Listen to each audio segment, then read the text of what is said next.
گزارے کیسے زندگی،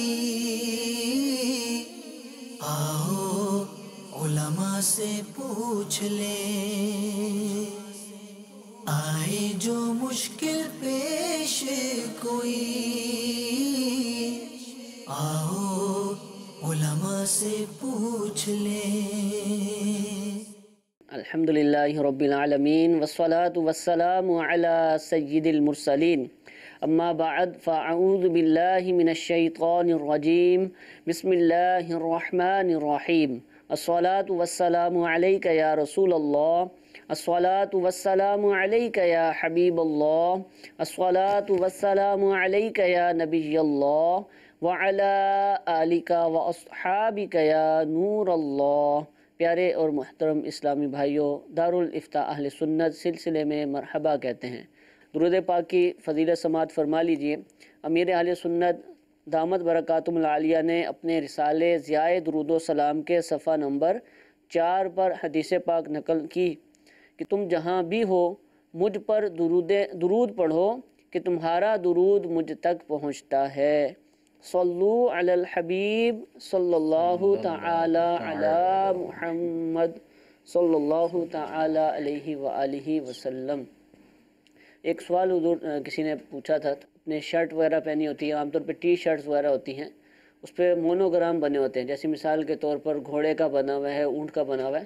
اب کسی کی شکل تو نظر نہیں آ رہی، لیکن دیکھنے والا پہچان جاتا ہے کہ یہ گھوڑا بنا ہوا ہے یا کوئی اور جانور ہے، اور چھوٹا بھی ہوتا ہے، بڑا بھی ہوتا ہے، اور مختلف طرح کے جانوروں کی کیوی کی تصویر بنی ہوئی ہے، کسی پر باز کی تصویر بنی ہوئی ہے۔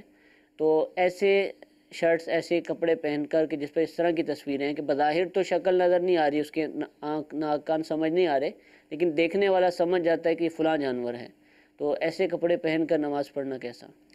الحمدللہ رب العالمین والصلاة والسلام علی سید الانبیاء والمرسلین۔ تصویر میں جو اصل ہے وہ چہرہ ہے۔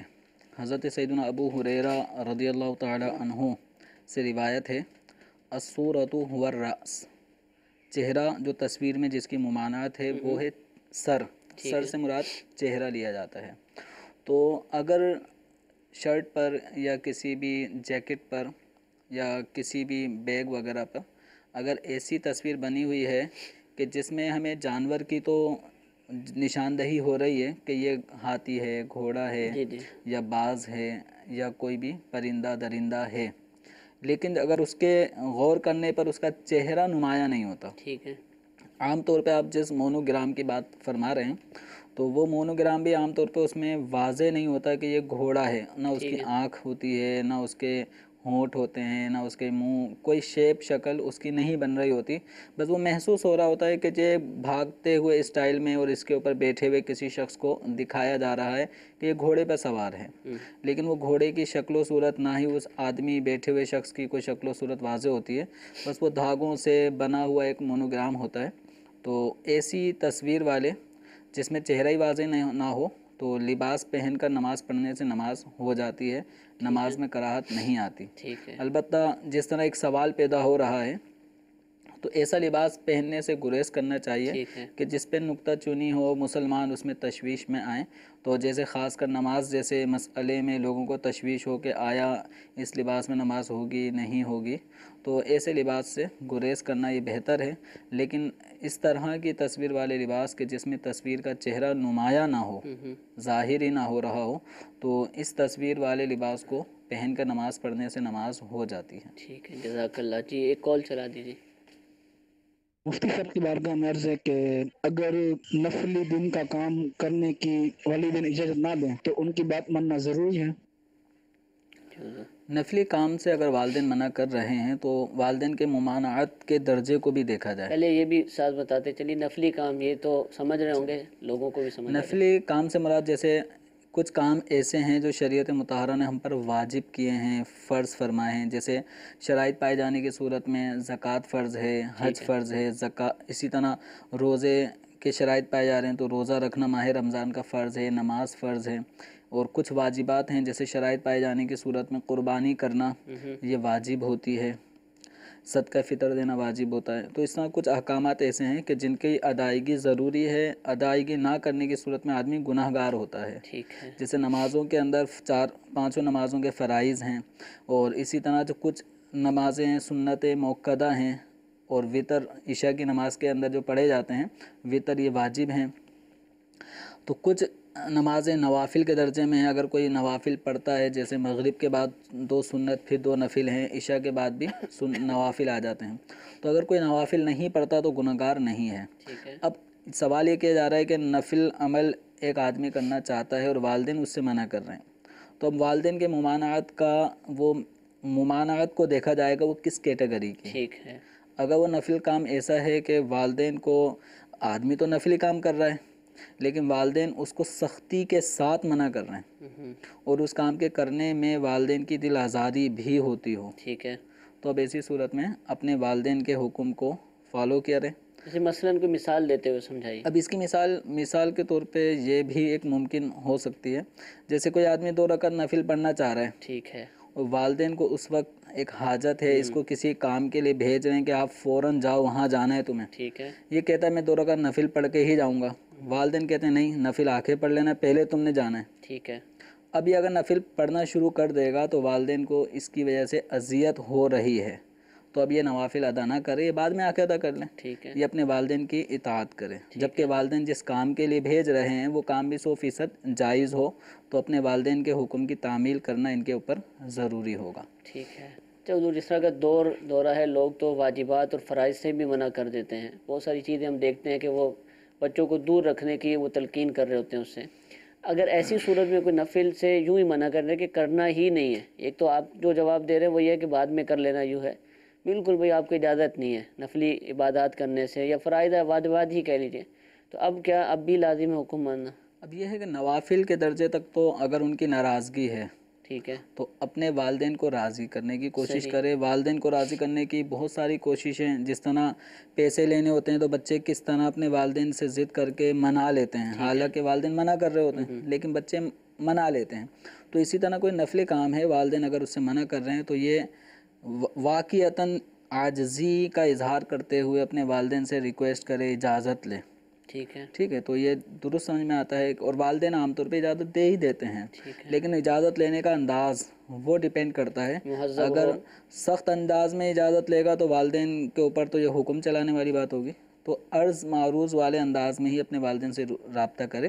انشاءاللہ والدین اتنے سخت دل نہیں ہوتے، وہ اجازت دے دیتے ہیں.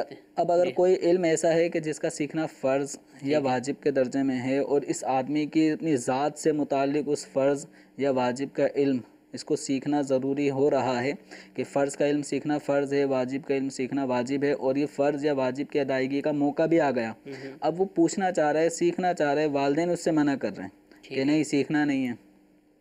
تو اب چونکہ کسی بھی علم، کسی بھی عمل کے لیے اس عمل کے درجے کے اعتبار سے فرض ہے عمل، تو اس عمل کو کرنا بھی ہے، اس کو کرنا بھی ہے تو پہلے سیکھ لے ضروری معلومات. واجب ہے تو اس کے متعلق علوم کا سیکھنا بھی واجب. تو اب والدین اگر منع بھی کرتے ہیں تب بھی یہ فرض یا واجب درجے تک کا جو علم ہے، جس کا سیکھنا اس پہ شرعاً فرض یا واجب بھی ہو چکا ہے، تو والدین کی اجازت کے بغیر بھی یہ سیکھے گا، ضروری ہے اس کے لیے سیکھنا. اور ایسے موقع پر عام طور پہ ایسے والدین بہت ہی کم ہوتے ہیں. تو اس میں بھی اگر والدین کو بھی اگر فرض یا واجب کی اہمیت احسن انداز میں اگر اولاد اپنے والدین سے کو اچھے انداز میں نصیحت بھرے الفاظ میں اگر سمجھائے تو والدین کو بھی سمجھ میں آ جاتا ہے. معاملہ یہ ہوتا ہے کہ اب بیٹے یا بیٹی کا انداز بہت سخت ہو جاتا ہے، گویا اب اپنے ماں باپ کو ایسا لگتا ہے کہ شاید وہ بھی یہ سمجھ آیا یہ دین کے مطلب دشمن والے معاملات، ان کا انداز ایسا ہے، میرا دین سیکھنا ان کو اچھا نہیں لگتا. تو والدین کا جو رویہ ہے، تو بس اوقات والدین اپنی غلط فہمی میں کسی کام سے منع کر رہے ہوتے ہیں. جب والدین کو بتایا جاتا ہے کہ یہ دینی فریضہ ہے، دینی یہ واجب ہے، اور اس کی ادائیگی اگر میں نہیں کروں گا تو گناہ گار ہوں گا. تو جب اہمیت بتائیں گے تو والدین انشاءاللہ راضی ہو جائیں گے، لیکن سمجھانے کا انداز نرم ہونا چاہیے. ٹھیک ہے. اچھا، وہ کام کے جو مباح ہیں، کرنا نہ کرنا برابر، اس کا والدین حکم دیتے ہیں، تو کیا اب اس کو نافرمانی کی اجازت ہوگی یا اب بھی اس کے اوپر عمل کرنا ہوگا؟ حکم کی نوعیت کو دیکھیں گے ٹھیک ہے، کہ حکم کے اندر اگر سختی والا انداز ہے کہ تم نے کرنا ہے ٹھیک ہے، اور لگتا ہے کہ یہ کر بھی سکتا ہے، اس کی استطاعت بھی ہے، قدرت طاقت بھی ہے، اور یہ نہیں کرے گا تو والدین کی دل آزاری ہے، ٹھیک ہے، تو اب اس کو وہ کام کرنا ضروری ہوگا۔ ٹھیک ہے، اور اگر والدین نے ایک حکم یعنی وہ کہا ہے کہ یہ کرنا ہے، لیکن اس کو یہ بھی پتہ ہے اگر میں نے نہیں کیا تو والدین ناراض نہیں ہوں گے، صحیح، کروں گا تو خوش ہو جائیں گے، نہیں کروں گا تو ناراض نہیں ہوں گے، اب وہ نہیں کرتا تو گناہگار نہیں ہے۔ اس کی کثیر مثالیں احادیث کی روشنی میں مل سکتی ہیں ٹھیک ہے، کہ جیسے مولا علی کرم اللہ تعالی وجہہ الکریم کو تہجد کی نماز کے لیے ایک موقع پہ سرکار دو عالم صلی اللہ تعالی علیہ وسلم نے ان کو اٹھایا اور نماز پڑھنے کا کہا، لیکن انہوں نے آگے جو جواب دینا تھا مناسب وہ دیا، تو گویا تہجد کی نماز فرض نہیں تھی، اور آپ صلی اللہ تعالی علیہ وسلم کا انہیں تہجد کے لیے اٹھانا کوئی تاکیدی طور پر بھی نہیں تھا، ٹھیک ہے، وہ اختیاری انداز میں تھا، تو مولا علی کرم اللہ تعالی وجہ الکریم نے اس وقت نہیں پڑھی، لیکن اس کا یہ مطلب نہیں وہ پڑھتے ہی نہیں تھے، لیکن اس وقت نہیں پڑھی تو نہ پڑھنے کی وجہ سے وہ نافرمان یا نافرمانی کے زمرے میں نہیں آئے، کیونکہ حکم کی نوعیت تاکید والی نہیں تھی، اختیاری تھی۔ ٹھیک ہے۔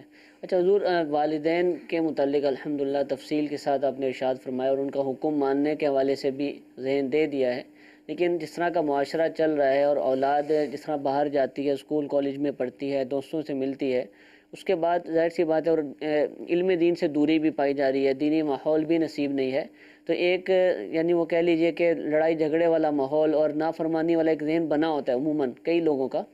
ایسے میں والدین کو کیا مدنی پھول دیں گے کہ ان کو بھی کس طرح کے احکامات دینے چاہیے؟ ایسا نہیں کہ بس وہ سمجھیں کہ ہمارا حکم ماننا ان پر لازم ہے تو اب ہر صورت میں منانا ہی ہے، اور ایسی بات کہ جو نہ بھی کی جاتی تو گزارا چل سکتا تھا لیکن پھر بھی اس کا حکم دیا جا رہا ہے، تو اس حوالے سے اس دور کے اندر آپ کیا فرماتے ہیں؟ دیکھیں اس میں احتیاط والدین کو کرنی چاہیے کہ اب وہ اولاد کی تربیت عام طور پہ ہم نے اپنی ایسی نہیں کی ہوتی کہ وہ ہمارا ہر حکم بلا چوں چراں قبول کر لیں، ٹھیک ہے، تو چونکہ اولاد کے سامنے ہمارا بھی کردار اپنے والدین کے لیے جو رویہ ہمارا تھا وہ اولاد کے سامنے ہوتا ہے کہ انہوں نے ہمارے دادا جی کی کتنی باتیں مانی ہیں اور کتنی نہیں مانی، اور کیا ابھی رویہ رکھا ہوا ہے۔ عام طور پہ اولاد کے سامنے جب باپ کے یا ماں کے کریکٹر پوری لائف ان کے جو بچے جب ہوش سنبھالتے ہیں، بلکہ اگر ہوش نہ بھی سنبھالا ہو تب بھی انہیں پتہ چل رہا ہوتا ہے کہ ایسا ایسا انہوں نے ہمارے دادا دادی کے ساتھ کیا ہے، تو انداز عام طور پہ اس کا ری ایکٹ ہوتا ہے اور یہ آپ کی اولاد بھی وہی انداز اختیار کرے گی۔ صحیح، تو بہرحال اپنی اولاد کو کوئی کام کا اگر آپ کو لگتا ہے کہ یہ میری نافرمانی نہ کر جائے تو ایسے میں کسی بھی جائز کام کا اگر آپ کہنا چاہ رہے ہیں تو اس کو تاکید کے درجے میں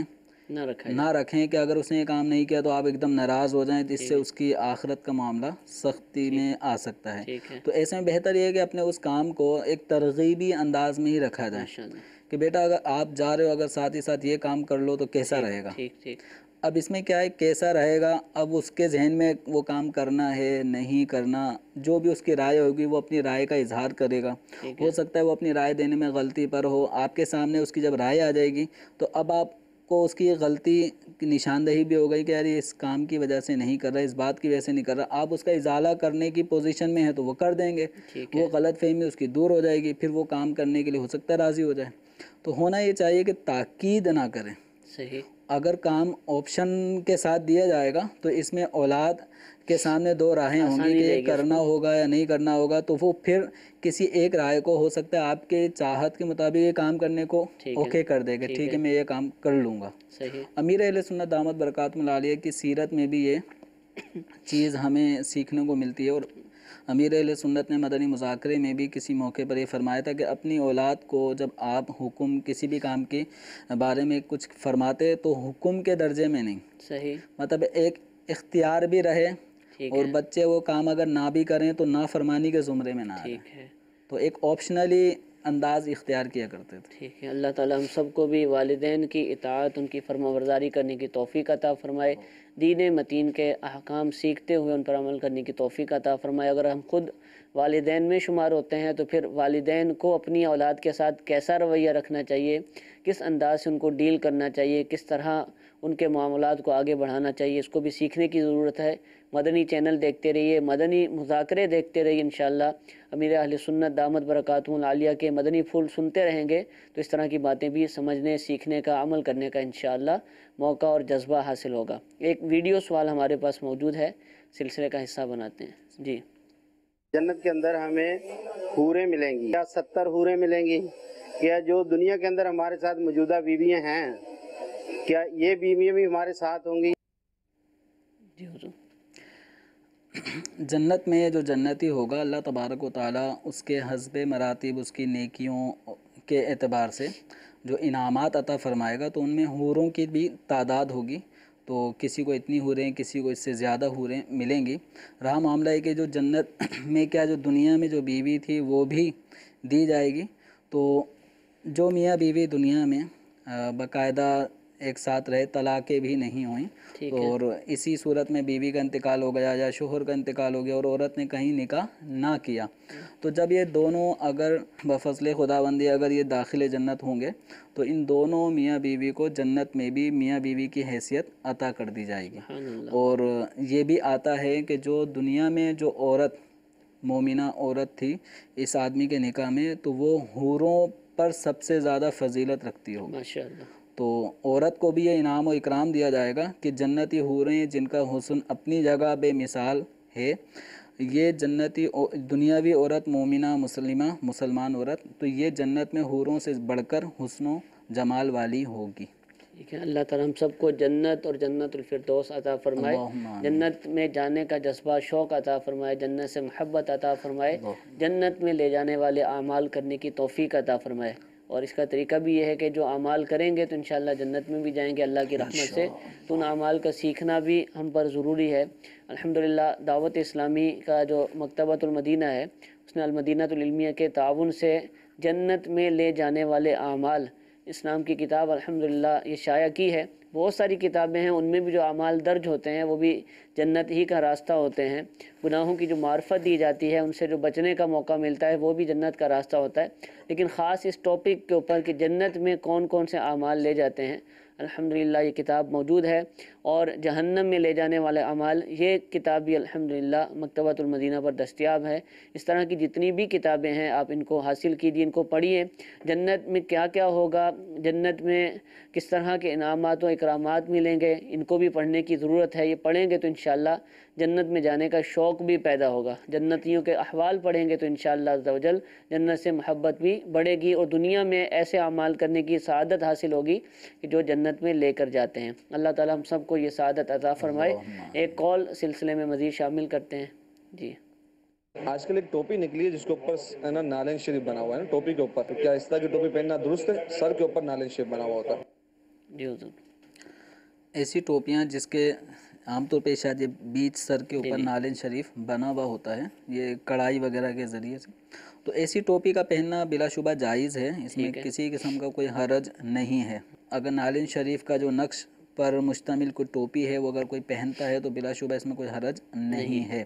البتہ چونکہ جب نالین شریف ایک مقدس چیز سے اس کو نسبت ہے، سرکار دو عالم صلی اللہ علیہ وسلم کی جو نالین شریف تھی جو آپ اپنے قدموں میں پہنا کرتے تھے، جس کو ہم چپل بھی کہتے ہیں اردو زبان میں، تو چونکہ یہ اسی کا ایک شبیہ کے طور پہ، نسبت کے طور پہ اس کو اپنے ٹوپی پہ بنایا جا رہا ہے، تو اس کا کچھ ادب بھی کریں۔ ٹھیک ہے۔ اب یہ نہ ہو جس طرح عام طور پہ اپنے لباس کو اتار کے انسان یوں پھینک دیتا ہے، یوں کر دیتا ہے، تو اب نالین شریف پر مشتمل، ڈیزائن پہ مشتمل یہ ٹوپی ہے تو اس کو بھی یوں کر کے نہ پھینکے، کہ اس ٹوپی کو اب ایک نالین شریف کے نقش سے بھی نسبت حاصل ہو چکی ہے اور اس میں یہ نقش بنا ہوا بھی ہے، تو اس کو ادب کے دائرے میں رکھیں۔ اب اسی طرح اس ٹوپی کو واش روم، باتھ روم کی طرف یا ایسی جگہ جہاں پہ لباس اب آدمی نے اتارنا ہے یا بدبودار جگہ، اس طرح کے مقام پہ لے جانے سے گریز کرے، ادب اسی میں ہے۔ لیکن اگر کوئی لے گیا بے دھیانی میں تو اس کو یہ نہیں کہیں گے کہ گناہ گار ہوا۔ ادب یہ ہے کہ ایسی جگہوں پر لے جانے سے اس سے اجتناب کرے۔ ٹھیک ہے، جزاک اللہ۔ میسیجز حضور بہت سارے آ چکے ہیں۔ پہلا جو میسیج ہمیں موصول ہوا وہ یہ تھا کہ کیا قضا نمازوں میں صلاۃ التوبہ کی نیت کی جا سکتی ہے؟ صلاۃ التوبہ یہ ایک نفل نماز ہے، کہ آدمی گناہوں سے توبہ کرنے کے لیے نفل نماز ادا کرتا ہے اور اللہ تعالیٰ سے اپنے گناہوں کی توبہ کرتا ہے. تو قضا نماز چونکہ فرض ہیں تو فرض نماز میں نفل کی نیت نہیں کی جائے گی. اگر کسی نے اس طرح نیت کر بھی لی کہ 2 رکعت فجر کے فرض بھی ادا کر لوں اور اسی کے ساتھ ان کو 2 رکعت صلاۃ توبہ بھی بنا لی جائے تو یہ فرض ادا ہوں گے، نفل ادا نہیں ہوں گے. ٹھیک ہے. دوسرا میسیج یہ ہے کہ میرے ابو کی پراپرٹی ہے لیکن اب انکم اتنی نہیں کہ حج کر سکیں، تو کیا پراپرٹی سیل کر کے حج کرنا ہوگا یا پھر انکم بہتر ہونے کا انتظار کرنا ہوگا؟ اب پراپرٹی کس مقصد کے تحت لی ہے؟ ٹھیک ہے. تو اب یہ ہے کہ حاجت اور ضرورت سے زائد اگر وہ پراپرٹی ہے یا بس اوقات یہی پراپرٹی مال تجارت بھی ہوتی ہے کہ آدمی نے اس کو لیا تھا کہ 5 لاکھ کا کوئی پلاٹ خریدا کہ یہ نفع لائے گا تو اس کو بیچیں گے پھر یہ کاروبار چلے گا، تو یہ ہے مال تجارت. ٹھیک ہے. اور حج کی ادائیگی اس صورت میں لازم ہو جائے گی. صحیح. جبکہ دیگر شرائط حج کے بھی پائے جا رہے ہوں. اب پتہ چلا کہ 5 لاکھ روپے کا تو یہ پلاٹ ہے لیکن ان کے اوپر قرضہ ہی 10 لاکھ کا ہے، تو یہ 5 لاکھ کا پلاٹ بیچ کر بھی جو رقم حاصل ہوگی تب بھی قرضہ پورا ادا نہیں ہوگا، تو اس صورت میں حج لازم نہیں ہے. لیکن کوئی قرضہ نہیں ہے ان کے اوپر اور یہی ایک پلاٹ ہے اور اس پلاٹ کی قیمت بھی 5-6 لاکھ روپے ہے اور یہ مال تجارت والا پلاٹ ہے، تو اس صورت میں حج کی ادائیگی ان کے اوپر ضروری ہوگی. اب چاہیں یہ پلاٹ بیچ کر رقم حاصل کر کے حج کریں یا کسی طور پر قرض وغیرہ لے کر، اور قرض خواہ بھی جو افراد ہیں وہ بھی اس نیت سے دے رہے ہیں ٹھیک آپ حج کر لیں اس رقم سے، تو بھی کوئی حرج نہیں. اب یہ ان کو حج کی ادائیگی کرنی ہوگی. ٹھیک ہے. تو کچھ لوگ نماز پڑھتے ہوئے ہلتے ہیں، تو کیا اس سے کوئی فرق پڑتا ہے نماز میں؟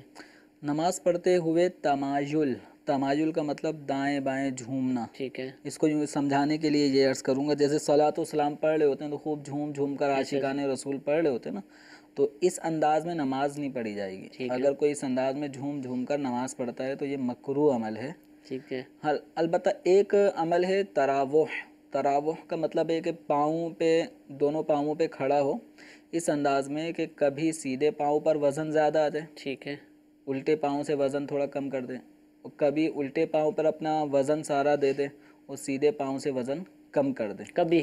ہاں تو یہ مطلب کرتا ہی رہے نہیں، یہ نہیں، جیسے بس یہ کہ اس سے تھوڑا سا آدمی ریلیکس ہو جاتا ہے، تو یہ سنت ہے، اس کو تراوح کہتے ہیں. تو تراوح نماز کے اندر سنت ہے. تو اب اس کے اندر بھی تراوح کے اندر یہ نہیں ہوتا کہ آدمی یوں اور یوں ہلتا رہے کہ کبھی پاؤں پر قدم وزن صرف وہ پاؤں پہ، کبھی سیدھے پاؤں پہ وزن آ جائے گا کبھی الٹے پاؤں پہ وزن آ جائے گا. اس عمل کے لیے نہ دائیں ہونا ہے نہ بائیں ہونا ہے، صرف وزن سیدھے یا الٹے پاؤں پر دینا ہوگا.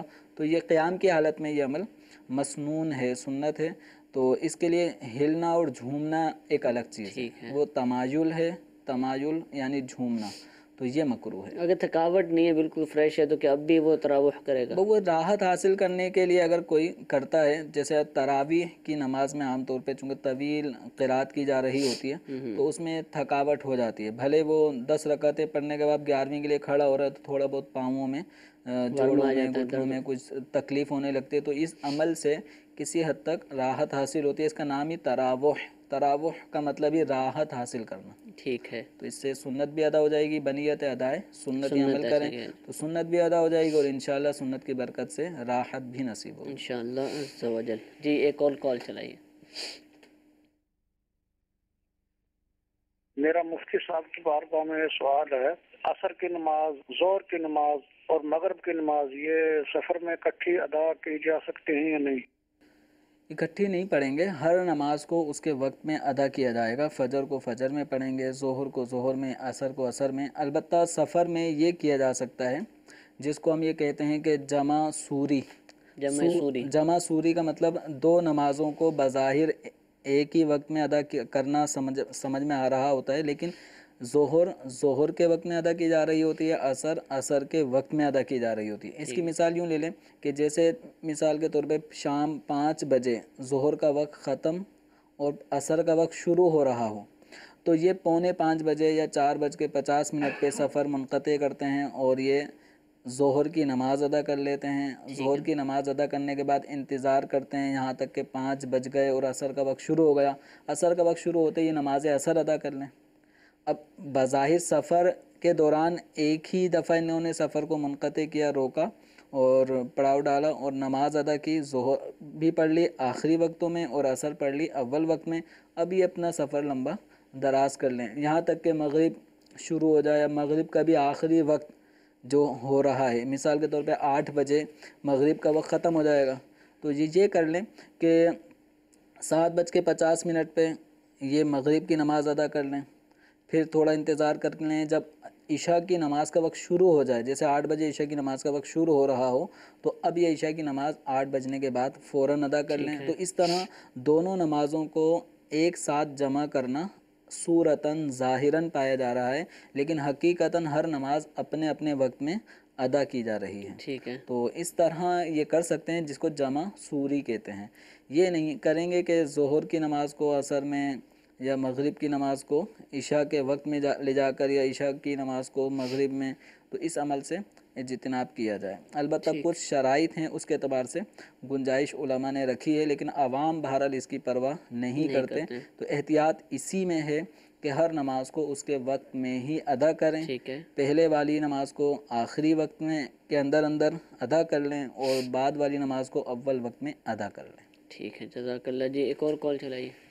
یہ مفتی صاحب سے پوچھنا تھا، امام صاحب مغرب کی نماز پڑھا رہے ہیں، پہلی رکعت میں قرأت بلند آواز سے کی، دوسری رکعت میں قرأت بلند آواز سے نہیں کی، کسی نے لقمہ دیا، اس کے بعد بلند آواز سے شروع کی، لیکن شروع سورہ فاتحہ کے اسٹارٹ سے شروع کی، یعنی الحمد شریف سے شروع کی، تو امام کے لیے کیا حکم ہے، کہاں سے شروع کرنا چاہیے؟ جی حضرت، امام نے اگر دوسری رکعت میں آہستہ قرأت شروع کر دی ہے اور وہ ایک آیت پڑھ چکا تھا آہستہ، تو اس کے اوپر جہری نماز میں آہستہ تلاوت کرنے کی وجہ سے سجدہ سہو لازم ہو چکا۔ اب جب لازم ہو چکا تو مقتدی کے کہنے سے، مقتدی کے جہر یاد دلانے سے وہ سجدہ سہو جو واجب ہوا تھا وہ تو ختم نہیں ہو سکتا۔ اب ایسے میں مقتدی کا یہ لقمہ دینا جائز نہیں تھا۔ ٹھیک ہے، مقتدی کو لقمہ دینے کی جو گنجائش ہے وہ اس صورت میں ہے کہ امام کوئی مفسد عمل کر دے گا اس لیے وہ لقمہ دے، یا امام ترک واجب کر دے گا اور سجدہ سہو لازم ہو جائے گا اس لیے فوراً یہ لقمہ دے دے، لیکن جب سجدہ سہو واجب ہونا تھا وہ ہو چکا، اب اس کے لقمہ دینے سے وہ رکے گا نہیں، واپس نہیں آئے گا۔ تو اب یہ ہے کہ انہوں نے مقتدی نے جو لقمہ دیا ہے تو مقتدی کے لقمہ دینے کی وجہ سے اس کی اپنی نماز ٹوٹ گئی، کہ غلط لقمہ دینے کی بنا پر بے محل بے موقع لقمہ دینے کی وجہ سے مقتدی کی نماز ٹوٹ جاتی ہے۔ اب ایسا ہی لقمہ جب امام لے گا تو یہ ایسے شخص کا لقمہ لے رہا ہے جو اب نماز میں نہ رہا، صحیح، تو خارج نماز شخص کا لقمہ لینے کی وجہ سے امام کی بھی نماز ٹوٹ جاتی ہے۔ تو ایسی جو صورت یہاں سوال میں بیان کی گئی ہے، اس میں حکم تو یہی ہوگا کہ وہ مغرب کی نماز دوبارہ سے پڑھی جائے گی۔ ٹھیک ہے حضور۔ سوال یہ پوچھ رہے ہیں کہ اگر کسی نے ٹائم نہ دیکھا اور عصر کے وقت میں ظہر کی نماز پڑھ لی اور بعد میں پتہ چلا، اب کیا حکم ہے؟ عصر کے وقت میں ظہر کی نماز پڑھ لی اور ٹائم ختم ہو چکا تھا، ان کو پتہ نہیں تھا، تو وہ نماز بہر صورت قضا ہی کہلائے گی۔ اتنی احتیاط تو کرنی چاہیے، جب ہمیں اپنے آفس ورک کا ٹائم ٹیبل سب پتہ ہوتا ہے کہ مجھے اس ٹائم یہاں جانا ہے، اس ٹائم وہاں جانا ہے، نمازوں کے اوقات کے بارے میں ہمیں علم نہیں ہوتا۔ یہ کثیر تعداد جو نمازی بھی ہے نا، پکی نمازی بھی جو تعداد ہے مسلمانوں کی، ان کو اوقات نماز معلوم نہیں ہوتے کہ آج مثال کے طور پہ فجر کا آخری وقت کب ہے، ٹھیک ہے، نہیں پتہ ہوتا، روٹین سے پڑھ رہے ہیں فجر یا ظہر کا آخری وقت کیا ہے، تو کبھی ایسا ہو جائے جماعت نکل گئی، اب جب نماز پڑھنی پڑ رہی ہوتی ہے تو بس اوقات وقت معلوم نہ ہونے کی بنا پر ہو سکتا ہے نماز یہ اپنے طور پہ ابھی ٹائم ہوگا، ابھی ہوگا، وہ وقت ختم ہو چکا ہوتا ہے۔ تو اس لیے اوقات نماز یہ سیکھنا جاننا ضروری ہے، اور اس کے لیے آسان دعوت اسلامی جہاں ہمارے لیے بہت ساری آسانیاں لاتی ہے، تو وہیں دعوت اسلامی کی جو ایک سروس ہے وہ پریئر ٹائم، یہ آپ کو جو اسمارٹ فون جو استعمال کرنے والے افراد ہیں ان کے لیے تو ایک تحفہ ہے کہ آپ پلے اسٹور میں دعوت اسلامی ایپ لکھیں تو دعوت اسلامی کی اپلیکیشن ساری آ جائیں گی، اس میں پریئر ٹائم، تو اس کو آپ انسٹال کر لیں، اس کے اندر اپنے شہر کا جو بھی آپ کا شہر ہے اس کا نام سلیکٹ کر لیں، تو آپ کو آپ کے شہر کے 5 نمازوں کے اوقات اس کے اندر دیکھنے کو ملیں گے. ریمائنڈر وغیرہ بھی آتے تو ہیں. اس میں ریمائنڈر ہے کافی، بھی اس کے اندر جو سیٹنگ میں جا کر آپ اس میں بہت ساری چیزیں آپ کو انشاءاللہ ملیں گی کہ سمت قبلہ بھی آپ معلوم کر سکتے ہیں. اس میں یہ بھی سہولت الحمدللہ بہت پیاری ہے کہ بعض اوقات موبائل سائلنٹ کرنا آدمی بھول جاتا ہے. تو نمازوں کے ٹائمنگ کا ڈیوریشن لے کر کے 25 منٹ لگیں گے آپ کو نماز پڑھنے میں ظہر کی، تو آپ مثال کے طور پہ 1:30 بجے نماز ہے تو 1:15 سے لے کر 1:45 تک کا ڈیوریشن آپ سائلنٹ پہ لگا دیں. تو چاہے کتنی کال آئیں اس دوران خود بخود ہی سائلنٹ ہو جائے گا، موبائل سائلنٹ ہو جائے گا اور یعنی وہ کالز آپ کو تنگ نہیں کرے گی. تو اس طرح 5 نمازوں میں آپ اس طرح بھی سائلنٹ موڈ پہ اپنے موبائل کو لے جا سکتے ہیں. ٹھیک ہے، بہت ہی پیاری اپلیکیشن ہے پریئر ٹائم کے نام سے. اگر آپ ڈھونڈیں گے، بلکہ آسان طریقہ جو مفتی صاحب نے ارشاد فرمایا کہ آپ دعوت اسلامی ایپ لکھیں. دعوت اسلامی کی مجلس IT نے جتنی بھی اپلیکیشنز بنائی ہیں کسی بھی حوالے سے ہوں، جیسا کہ دارالفتاح اہل سنت کی بھی ایک بہت ہی پیاری اپلیکیشن الحمدللہ موجود ہے جس میں ہمارے یہ جو سلسلے ہیں ان کے کلپس، ان کے مدنی گلدستے اور بھی بہت سارے تحریری فتاویٰ کتابیں الحمدللہ آپ دیکھ سکتے ہیں. اسی طرح دیگر بھی اپلیکیشنز بنائی گئی ہیں، امیر اہل سنت کے نام سے بھی ہے، نگران شورا کے نام سے بھی موجود ہے، مفتی قاسم صاحب دامت برکاتہم العالیہ کے حوالے سے بھی الحمدللہ ان کے جو سلسلے ہیں ان کی اپلیکیشن موجود ہے. بہت ساری اپلیکیشنز ہیں، انہی میں ایک پریئر ٹائم کے نام سے ایک بہت ہی پیاری اپلیکیشن ہے اور جس کے فیچرز کی طرف کچھ مفتی صاحب نے اشارہ فرمایا. مزید بھی بہت ساری چیزیں اس اپلیکیشن کا حصہ ہیں. تو آپ کے پاس بہت ساری اپلیکیشن آپ کے موبائل میں ڈاؤن لوڈ ہوئی ہوں گی. اگر آپ نماز کی اپلیکیشن بھی ڈاؤن لوڈ کر لیں گے اور یہ والی کر لیں گے تو انشاءاللہ آپ کو بہت زیادہ فائدہ ملے گا، بہت ساری آسانیاں ملیں گی. اس کے کرنے کے بعد، اس کو استعمال کرنے کے بعد خود ہی آپ انشاءاللہ یہ کہیں گے کہ اس سے مجھے بہت زیادہ فائدہ حاصل ہوا. اللہ تعالیٰ اس میں 27 لاکھ مقامات کے نقشے بھی موجود ہیں، یعنی اوقات نماز کی ٹائمنگز موجود ہیں. تو وہ ڈیسک ٹاپ والی اسی کے اندر ہے، اسی میں تو آپ کسی بھی جگہ 27 لاکھ میں سمجھنے کافی حد تک شہر، گاؤں، گوٹ، قصبے بھی آ جاتے ہیں. تو آپ اپنے نام لکھ کے سرچ کریں شہر کا، گاؤں کا، تو انشاءاللہ ورنہ عرض بلد، طول بلد، لینڈیٹیوڈ وغیرہ اگر آپ ڈالیں گے تو اس سے بھی نکل آئے گا. اور بہت سارے طریقے ہیں کہ آپ اپنے خاص جس جگہ کھڑے ہوئے ہیں، جس جگہ بیٹھے ہیں، اس مقام کا بھی آپ نمازوں کے اوقات نکال سکتے ہیں. بہت ہی پیاری اپلیکیشن ہے، اس کو استعمال کریں گے تو انشاءاللہ فائدہ بھی حاصل ہوگا. ایک کال مزید سلسلے میں شامل کرتے ہیں. جی، میرا مفتی صاحب کی بارگاہ میں سوال ہے کہ اگر سفر میں ہماری کوئی عصر یا عشاء کی نماز قضا ہو گئی ہو اور پھر ہم سفر مکمل کر کے اپنے وطن آ جائیں، اب یہاں پر اگر نماز پڑھنی ہے اپنے شہر میں تو اب وہ قصر پڑھیں گے یا مکمل پڑھنی ہوگی؟ جی حضور، جو نماز جس کیفیت اور حالت میں قضا ہوتی ہے، یعنی ادا نہیں کی اور وقت گزر گیا، تو اس نماز کو اسی حالت کے مطابق ہی اس کی ادائیگی کرنی ہوگی اب قضا کے طور پہ. تو سفر میں عصر کی نماز، ظہر یا عشاء کی نماز اگر کسی نے نہیں پڑھی تھی، مسافر شرعی تھا اور وہ غافل رہا، نہیں پڑھی، تو اب جب وہ نماز پڑھے گا اپنے شہر میں حالت اقامت میں تو وہ 2 ہی رکعت پڑھے گا. چونکہ مسافر پہ 2 رکعت ظہر یا عصر یا عشاء کے فرض لازم تھے، 4 نہیں تھے. تو اب اگرچہ مقیم ہو چکے ہیں تو قضا کرنے میں بھی اب یہ 2 ہی رکعت کے اعتبار سے قضا کریں گے، 4 کے اعتبار سے نہیں. اسی طرح اگر کوئی مقیم تھا، نمازیں نہیں پڑھتا تھا، اب سفر شرعی میں ہے، اب نماز پڑھنے کا ذہن بن جاتا ہے، تو حالت اقامت میں جو نمازیں قضا ہوئی تھیں وہ 4 کے اعتبار سے تھیں. تو اب یہ اس وقت موجودہ ان کی جو کنڈیشن ہے وہ حالت سفر ہے، مسافر ہیں، تو یہ 4 رکعت کے اعتبار سے ہی قضا ادا کریں گے، 2 کے اعتبار سے نہیں. ٹھیک ہے. مزید اگر تفصیلات آپ جاننا چاہیں تو امیر اہل سنت کا رسالہ مسافر کی نماز، جو کہ آپ کی کتاب نماز کے احکام کے اندر موجود ہے، اس کو بھی آپ حاصل کر سکتے ہیں، پڑھ سکتے ہیں انشاءاللہ. بہت ہی اچھی اور بہت مفید معلومات مسافر کے حوالے سے، اس کی نمازوں سے متعلق انشاءاللہ آپ کو ملے گی. خاص طور پر وہ اسلامی بھائی کہ جو عام طور پر کاروبار کے لیے، اپنی نوکری کے لیے اپنے شہر سے باہر ہوتے ہیں اور ان کا اکثر اپنے شہر میں آنا جانا لگا رہتا ہے، ان کو تو یہ رسالہ بالخصوص پڑھنا چاہیے اور اس کے اندر اپنے حوالے سے جو بھی مسائل ہیں سیکھنے چاہیے. نہ سمجھ آئے تو آپ ہمارے سلسلے میں کال کر سکتے ہیں یا دارالفتاح اہل سنت کی جو فون سروس ہے اس پر بھی آپ رابطہ کر سکتے ہیں، انشاءاللہ آپ کی رہنمائی کر دی جائے گی. جی، ایک اور کال چلائیے. میرا نام ہے سفیان رضا. اگر بچوں سے گناہ ہو جائے تو کیا ان کو گناہ ملے گا؟ جی حضور، نابالغ بچوں سے گناہ ہو جائے تو گناہ ملے گا. البتہ ان جو نابالغ بچے ہیں یہ مرفوع القلم ہیں، اس اعتبار سے کہ ان کا وہ کام کہ اگر کوئی وہ کام بڑا آدمی کرتا تو، بالغ آدمی کرتا تو گناہ ہوتا. اگر اس نوعیت کا کوئی کام نابالغ سے سرزد ہوتا ہے تو ان کے حق میں وہ گناہ نہیں ہوتا، ٹھیک ہے، کیونکہ شرعی اعتبار سے یہ اس چیز کے مکلف ابھی نہیں کیے گئے۔ صحیح، مثال کے طور پہ نماز کو لے لیں تو اگر کوئی بالغ آدمی نماز قضا کر دیتا ہے، نہیں پڑھتا، تو وہ گناہ گار ہے۔ نابالغ بچہ ہے، اگر اس نے نماز نہیں پڑھی، اگرچہ وہ سمجھدار ہے، 10 سال کا ہے اور اس نے ابھی تک نماز نہیں پڑھی، تو وہ گناہ گار نہیں ہے، اس کو نماز کی تاکید کی جائے گی۔ اسی طرح کوئی بھی کام جو بالغ کرے تو گناہ ہو، ایسا کام نابالغ کرے تو گناہ نہیں ہوتا، لیکن کسی کا نقصان، مثال کے طور پہ کسی کی کوئی چیز نابالغ بچے نے توڑ دی، تو اس توڑنے کی وجہ سے جو اگر بالغ آدمی کسی کی کوئی چیز توڑتا، ضائع کرتا اور ناحق بلا عذر شرعی وہ توڑتا تو تاوان بھی دینا پڑتا، گناہ گار بھی ہوتا، ٹھیک ہے، بعض صورتوں میں گناہ گار بھی ہوتا۔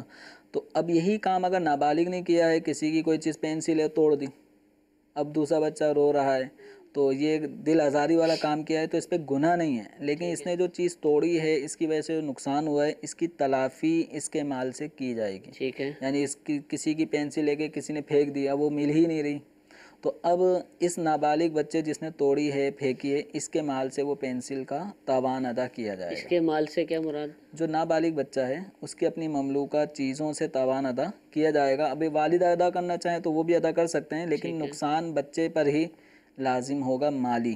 تو گناہ اگرچہ نہیں ہوگا، لیکن کسی کا ذاتی نقصان کر دیا تو نابالغ بچے پر وہ نقصان کی تکمیل پورا کرنا لازم ہے۔ ٹھیک ہے، ٹھیک ہے جی، ایک اور کال چلائیے گا۔ میرا یہ سوال ہے کہ قرآن پاک میں لفظ عین آتا ہے، جیسے ایاک نعبد و ایاک، اس کو عین کو گلے سے عین پڑھنا چاہیے یا سمپل ایاک نعبد و ایاک نستعین پڑھنا چاہیے؟ نعبدو کے اندر جو عین ہے اس کو نعبدو پڑھے یا گلے سے نکالیں، کیا کریں؟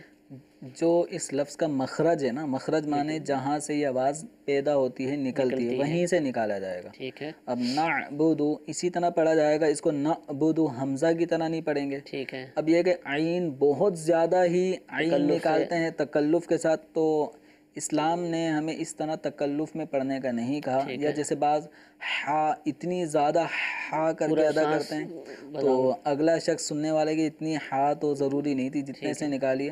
تو قرات کے معاملے میں تکلف میں نہ پڑھیں۔ ٹھیک ہے، ہاں، جو لفظ کا مخرج ہے صحیح اسی طریقے سے ادا کرنا ہوگا، نہیں آتا سیکھیں، لیکن اپنے طور پہ اس مخرج میں بھی آگے مبالغہ کر کے 2 ہاتھ آگے ہی چلے گئے تو یہ تجاوز نہیں کریں۔ یعنی لگ نہ رہو کہ آپ ایک مثال کی اردو بول رہے ہیں اور اردو میں اتنے مخارج کا استعمال کر رہے ہیں کہ لگے کہ آپ شاید کوئی اور زبان بول رہے ہیں، یہ درست طریقہ نہیں ہوتا۔ جیسے مثال کے طور پہ الحمدللہ، اب یہ ایک نارمل ہے، اب کوئی الحمد، تو یہ اسٹائل تھوڑا تکلف میں پڑ گئے۔ ٹھیک ہے، تو اس کا مخرج جو ہے سمپل اسی انداز میں ادا کریں، تکلف میں پڑھ کے مخرج سے بھی بہت زیادہ آگے نکل گئے تو جس کا مکلف بھی نہیں بنایا، تو یہ طریقہ قرات میں بعض لوگ کر رہے ہوتے ہیں۔ مخارج اس لیے کہ حروف میں فرق ہو جائے ان کے اندر واضح کہ جہاں سے اس کے لیے بہتر یہ رہے گا کہ کسی اچھے قاری صاحب سے رجوع کریں، ٹھیک ہے، اپنے جو مخارج ہیں ان کے حوالے سے ان کو سنائیں کہ میں کہیں تکلف میں پڑھ کے بہت زیادہ عین جتنا نکلنا تھا میں اس سے بہت زیادہ آگے جا کے تو نہیں نکال رہا، تو اگر زیادہ آگے چلے گئے تو تھوڑا ریورس ہوں، اور جہاں سے لفظ عین کا نارمل مخرج ہے وہیں سے ادا کریں۔ اور جو بالکل ہی آگے نہیں گئے، جو بھی شروع ہی نہیں ہوئے، یعنی جن کا مخرج ہی درست نہیں ہے، ان کو چاہیے کہ وہ اپنے مخارج کو درست کریں، سیکھیں۔ مدرسۃ المدینہ بالغان جو کہ دعوت اسلامی کے تحت الحمدللہ دنیا بھر میں مساجد کے اندر لگائے جاتے ہیں، اسلامی بہنوں کے لیے پردوں کی رعایت کے ساتھ مختلف گھروں میں اس کا اہتمام ہوتا ہے۔ اسلامی بھائیوں کے لیے عشاء کی نماز کے بعد عام طور پر، اور اسلامی بہنوں کے لیے ہر علاقے میں ان کے وقت کے مطابق الحمدللہ اس کا اہتمام ہوتا ہے، تو آپ ان میں جائیے، اس کی کوئی فیس نہیں ہوتی، اور الحمدللہ قرآن پاک بھی سکھایا جاتا ہے اور ساتھ ساتھ دینی مسائل بھی سیکھنے کا موقع ملتا ہے۔ اللہ تعالیٰ ہم سب کو عمل کی توفیق عطا فرمائے، آمین بجاہ النبی الامین، صلو علی الحبیب صلی اللہ تعالی علی محمد صلی اللہ علیہ وسلم۔ گزارے کیسے زندگی، آؤ علماء سے پوچھ لیں، آئے جو مشکل پیش کوئی، آؤ علماء سے پوچھ لیں۔